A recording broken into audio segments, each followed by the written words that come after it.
हम किसी सूरत इलाके में जंग नहीं चाहते। अगर किसी ने ये हिम्मत की और मजीद कोई अब जंग मुसल्लत की, खुदा की कसम हमारी लाशों से जाएगी। कोई जंग होगी तो हमारी लाशों पे जाएगी। हमने चूड़ियां नहीं पहनी हुई है। हमारी शराफत को और न ले। 50 साल आपने हमें बंदूक देके, आपने हमें इस्लाम के नाम पे लड़ाया, आपने हमें दीन के नाम पे लड़ाया, आपने हमें कभी गर्म पानियों के नाम पे लड़ाया। न गर्म पानी पे लड़ेंगे न किसी और इशू पे लड़ेंगे। हमें अमन चाहिए, हमें किताब और कलम चाहिए, हमारे बच्चों के लिए रोजगार चाहिए। और इसके लिए हम इंशाअल्लाह ताला जरगे मुनक्कद कर रहे हैं। जब भी इसको हम जरगा करेंगे, मैं एक बात बिल्कुल खुल कर कहना चाहता हूं कि अगर किसी की ये गलत फहमी है, खुदा की कसम मैं दिल से कहता हूं, हमारी लाशों से जाएगी। कोई जंग होगी तो हमारी लाशों पे जाएगी।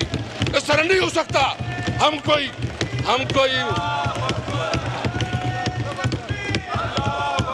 मैं बताता हूं, हम कोई वो नहीं पहनी हुई है, हमने चूड़ियां नहीं पहनी हुई है। हमारी शराफत को और हमारी इसको आप बुरा ना ले। बताते हैं कि आप फिर किस तरह आपको शिकस्त होती है, हम नहीं मानते। और ये जो कहते हैं, मैं तजवीज देता हूं कि बेहतर ये, कल जो ईरान की सफीर ने एक तजवीज दी है, और वो तजवीज ये है कि आप बॉर्डर के ऊपर इकोनॉमी वो बनाए, कॉरिडोर, इकोनॉमी कॉरिडोर बनाए। तो मेरा मुतालिबा है कि आप इकोनॉमी कॉरिडोर बनाए ईरान के साथ, आप इकोनॉमी कॉरिडोर बनाए चाइना के साथ, आप इकोनॉमी कॉरिडोर बनाए अफगानिस्तान के साथ। हम मुतालिबा करते हैं कि इकोनॉमी कॉरिडोर बनाए। और अगर आप कहते हैं हम जो वन डॉक्यूमेंट रजीम की बात करते हैं, वन डॉक्यूमेंट रजीम की बात करते हैं, आप कहते हैं कि जी ये तो इलीगल है। भाईजान, एक तरफ भी एक फैमिली है, दूसरी तरफ भी यही फैमिली है। वन डॉक्यूमेंट रजीम का मुतालिबा हम उसकी हिमायत करते हैं। और हम मुतालिबा करते हैं, अगर कहते हैं कि ये जो है ना, ये स्मगलिंग हो रही है। मैं यहाँ हमारे कबायली मैनेज बैठे हैं, मैं उनकी तसव्वुर से बात करना चाहता हूँ कि आप खरलाची, गुलाम खान, तुरखम और मोहम्मद का जो एरिया है, उस पर आप कस्टम की वो लगाए, कस्टम की ड्यूटी वो लगाए, आप इस लगाए ना। आप हमें कराची लेके जाना चाहते हैं तो इधर लगाए कस्टम की, हम देने के लिए तैयार है।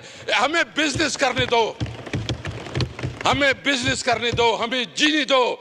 हमसे 50 साल आपने हमें बंदूक देके, आपने हमें इस्लाम के नाम पर लड़ाया, आपने हमें दीन के नाम पे लड़ाया, आपने हमें कभी गर्म पानियों के नाम पे लड़ाया। न गर्म पानी पे लड़ेंगे न किसी और इशू पे लड़ेंगे। हम सिर्फ उसके साथ होंगे। और ये बात बिल्कुल ज़ात कसम, हमने फैसला किया है कि किसी सूरत में हम इलाके में जंग नहीं होने देंगे जी। शुक्रिया। मेरा मुतालिबा ये है कि इस बजट में सबसे ज्यादा एलोकेशन जो है ना, वो डैम्स की होनी चाहिए। और डैम्स के लिए इमरजेंसी डिक्लेयर की जाए, ताकि हमें पानी की बिजली मिले और सस्ती बिजली मिले। और ये इस वक्त जो आप बिजली महंगी कर रहे हैं, मुझे बताओ कौन इसको पे करेगा? ये तो आप चोरी को मजीद बढ़ा रहे हैं। इतनी महंगी बिजली, ये कैसे जो ना, ये तो आप पोर्टेबिलिटी से निकाल रहे हैं। ये तो किसी की काबिल बर्दाश्त ही नहीं है। तो आपका ख्याल ये कि IMF के एडवाइस पे आप मजीद बिजली महंगी करेंगे और आपको बिल मिलेगा, तो आपकी गलतफहमी है। हमारे वक्त में समझते हैं कि जितनी भी इसके ऊपर टैक्स लगाए गए हैं, नंबर 1 ये कि इस बजट में आप डैम्स के ऊपर इमरजेंसी डिक्लेयर करें और आप रिन्यूएबल जो एनर्जी है उसकी तरफ जाएं, उसके ऊपर ज्यादा से ज्यादा रिलैक्सेशन दे दें। और खासकर जो इस वक्त आप IPPs के साथ इसको रीनेगोशिएट करवा दें। जो इस वक्त हमारे जो दूसरी बात है, हमने अपने दौर में एग्रीकल्चर इमरजेंसी डिक्लेयर करवाई थी। एग्रीकल्चर इमरजेंसी जो है ना, वो हमने पहली दफा उसके लिए जो फंड रखे थे, वो फंड थी 277 बिलियन 277 बिलियन रुपीस एग्रीकल्चर के लिए हमने एलोकेट की थी। और अभी जो इस बजट में कोई खास एग्रीकल्चर की तरफ तवज्जो नहीं दी गई है। हमने ट्यूबवेल्स, ज़रियालात पर टैक्स की छूट दी थी और उस दौरान कोई स्कैंडल नहीं आया। और आप देखें कि हमने उस वक्त जो किया कि जो सबसे अहम जो इस वक्त हमारा आपको पता है कि शुगर केन का एक स्कैंडल आया, उसके ऊपर जो है ना आवाज़ें उठी। हमारी हुकूमत ने उसके ऊपर इन्वेस्टिगेशन की, इंक्वायरी की और उसमें ये नहीं देखा कि वो किस पार्टी से ताल्लुक़ रखता है। उसमें अपने पार्टी की लीडरशिप के खिलाफ भी एक्शन लिया गया और किसानों को उसका सबसे सस्ता तरीका बनाया और किसानों को पेमेंट दी गई और पहली दफ़ा गन्ने के काश्तकारों को एक मिसाली पेमेंट मिली। जो गंदम का स्कैंडल आया, मुझे बताया गंदम का स्कैंडल आया, गंदम के स्कैंडल में इल्ज़ाम तराशी तो हो गई कि क्या टेकर गवर्नमेंट ने किया है, इस गवर्नमेंट ने, किस गवर्नमेंट ने किसने किया। गंदम के स्कैंडल में मुझे बताए 4 ऑफिसर को आपने फारिग किया, लेकिन इसमें जो जुडिशियल इंक्वायरी होनी चाहिए ताकि सही कल्प्रिट जो जिम्मेदार है उसको सजा मिलनी चाहिए। क्या बुनियादी वजह कि आप जुडिशियल इंक्वायरी इस पर नहीं बना रहे। 300 बिलियन जो रूरल इकोनॉमी 300 बिलियन का लॉस हुआ, नुकसान हुआ रूरल इकोनॉमी को, जिसपे हमारे किसान अपने बच्चों को तालीम करवाते थे, इलाज के जरिया बनता था, कोई इसकी कभी खुशी होती थी।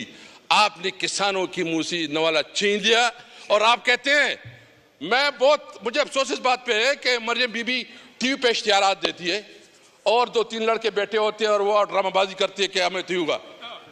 बताएं, उधर जाएं कि जो किसान रो रहे हैं।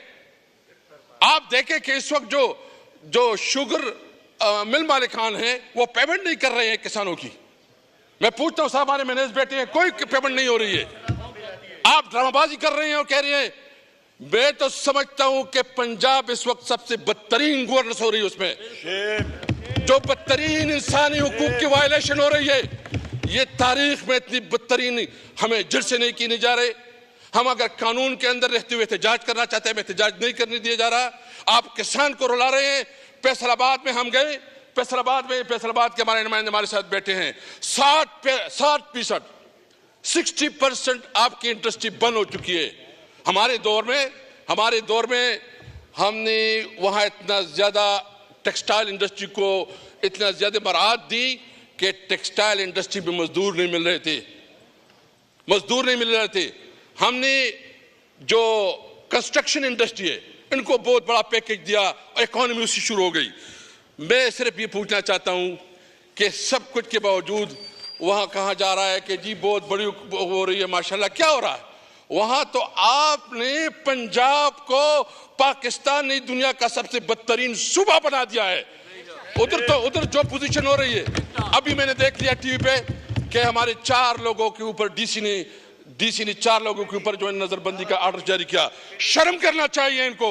ये कहते हैं कि हम जमहूरी लोग हैं, जमहूरी मुहूर्त कोई नहीं है।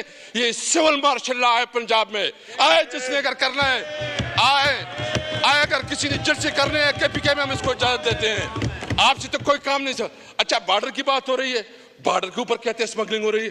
भाईजान, मैं आपसे पूछता हूं कि जब हमारा, आपको पता है सेक्रेटरी साहब बैठे हैं, हमारे को बहुत मुअज़्ज़ज़ लोग यहाँ बैठे हैं जो हमारे साथ थे उस वक्त। हमने बॉर्डर के ऊपर एक स्पेशल कमेटी बनाई।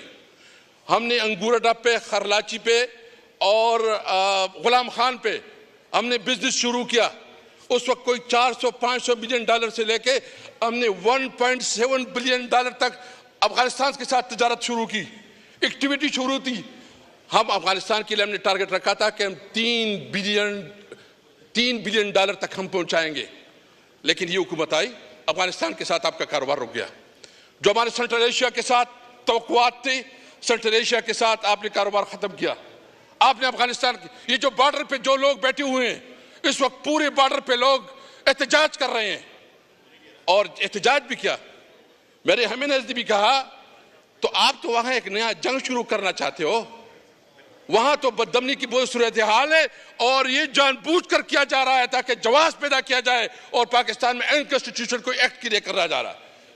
मैं बताता हूं जी, हम इस इलाके के लोग, हमें पता है जो लोग अफगानिस्तान को डील करते हैं, जो लोग फाटा को डील करते हैं, और फाटा के क्या हुआ जो आपकी कमिटमेंट थी? आपने FCA वार्ड में 3% नहीं दिया। आपने मर्जर के लिए जो आपकी कमिटमेंट थी कि ये पार्लियामेंट ने कमिटमेंट की थी, पार्लियामेंट ने कि हम 10,000 बिलियन देंगे, हर साल 100 बिलियन दी जाएगी, 110 अरब, अभी तक 103 अरब मिले हैं, 130, और अभी बजट में सिर्फ 64 अरब रखे हैं, 64 अरब। मैं अमीर मकाम साहब से भी पूछना चाहता हूं, आप इस हुकूमत में बैठे हैं, आपकी सूबे की सबसे ज्यादा आपकी हुकूक पर डाका डाला जाता है, कैबिनेट में नहीं बोलते आप? आपको बोलना चाहिए कि जो आपकी कमिटमेंट है उस कमिटमेंट को आप पूरा करें। उधर जो 100 बिलियन के बजाय सिर्फ 64 बिलियन रखा गया है।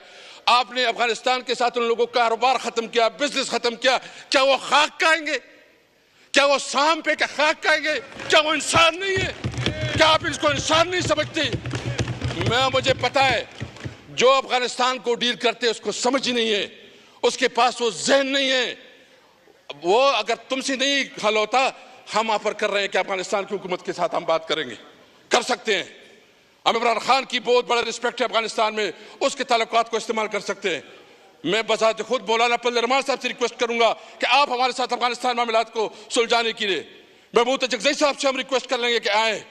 लेकिन जो तरीका आप अडॉप्ट कर रहे हैं और अफगानिस्तान के साथ दुश्मनी का एक नया दौर शुरू कर रहे हैं, ये काबिल मुज़म्मत है, किसी तौर पर हम इसको नहीं मानते।